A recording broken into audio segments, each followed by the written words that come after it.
In this video, I'll show you how to scrape AliExpress product listings automatically using Apify.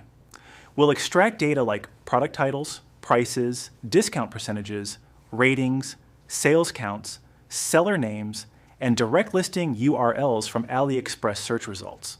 The whole process only takes a couple of minutes. First, go to aliexpress.us and search for the product you want to analyze. You can search for anything. In this example, we'll search for AirPods Max. Once the results load, copy the URL from the browser. Now go to Apify and search for AliExpress Listing Scraper. Open the actor page.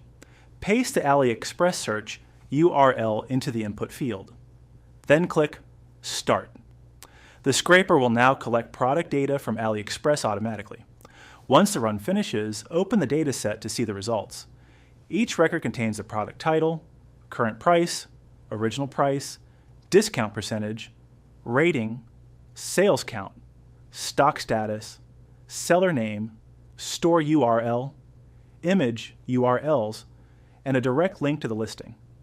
You can export the dataset as CSV, JSON, or Excel, ready to open in a spreadsheet or import into your e-commerce workflow.